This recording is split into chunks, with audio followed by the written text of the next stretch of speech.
But we begin this show with Michael Grange and 3-point Grange. And up first, Michael, is something that the players and people around the NBA have been asking for, and it's a small step in the right direction, but a well-deserved one for those that have been hired in the upper echelon of the league. Right. There's two hires the league announced this week. David Booth, who was formerly director of player personnel with the New Orleans Pelicans, and then Malik, the former San Antonio Spur two-time champion, who's a rising figure in the executive ranks. They've both gone to the NBA in a basketball operations role, both black executives. And if you look at Kyrie Irving and Avery Bradley and Dwight Howard and the Players Coalition, that's something they really wanted to see the NBA work on. You know, both these guys are deeply qualified.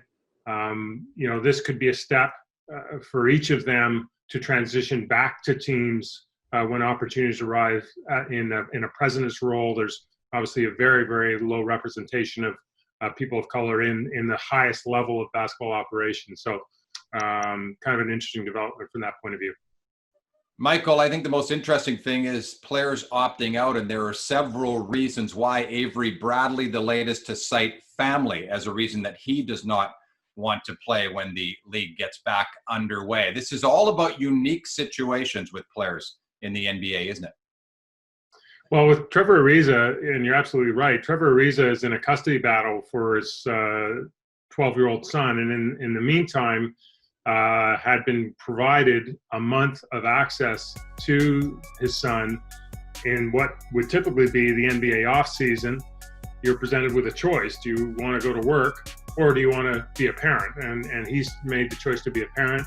It's a very, very understandable choice. And then Davis Bertans, who with the Washington Wizards, he's decided not to play in the restart. He's a player who had a kind of a breakout year with the Wizards. The Wizards want to re-sign him as a free agent, but he's had two ACL surgeries in the same knee. You know, when you balance the risks of coming back and going full speed after a long dormant period, it's decided, you know what, we'll just kind of wait and take this a little more cautiously. Let's get to the end of season awards. I guess we're calling them that. It's sort of a unique situation, but we'll touch on three, beginning with the big one, which would be the MVP, and it was Giannis's to lose all year. Does he still win it?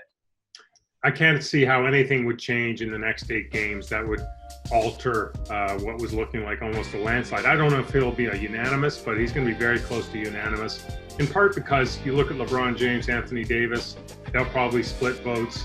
You know, James Harden, I'm not sure the Rockets have had quite a good enough year to kind of really make him a candidate that would vault over Giannis. And then Giannis himself, I mean, you look at his numbers on a per 36 basis, you know, 36 points, 16 rebounds, really a season for the ages, and it's reflected in the Bucks play. Yeah, and relatively limited minutes too. It's unbelievable. How about most improved player? Pascal Siakam won it a year ago, and there was a point partway through the year that people said he may be in the running again, but who gets your vote? You know, I like the idea of Luka Doncic. I just think, you know, he had a great year last year, and all of a sudden he is a legitimate MVP candidate, unprecedented production for a player in his second year almost, and you know, running, you know, a legit playoff contender, and by data, the best offense the NBA has ever seen. So I think that's a good. He makes him a good choice. When the plan to return was announced, ESPN went through every team saying what they're most excited to watch. And for the Raptors, they said Nick Nurse. He was the only coach that got mentioned. Is he the coach of the year in the NBA? When you take a team that lost 2 starters from their championship year, and one of those starters, by acknowledgement, one of the top 3 or 4 players in the game, and you're on pace to have a better year, I mean, that can only be reflected in your coach. People forget all the injuries the Raptors have had to play through to get to this point, and I think we're going to see Nick Nurse at his best potentially in a very unusual return to play. Absolutely. You know, he's looking forward to the experiment, as it were. Michael Grange, 3-point Grange, thanks for this. Thanks.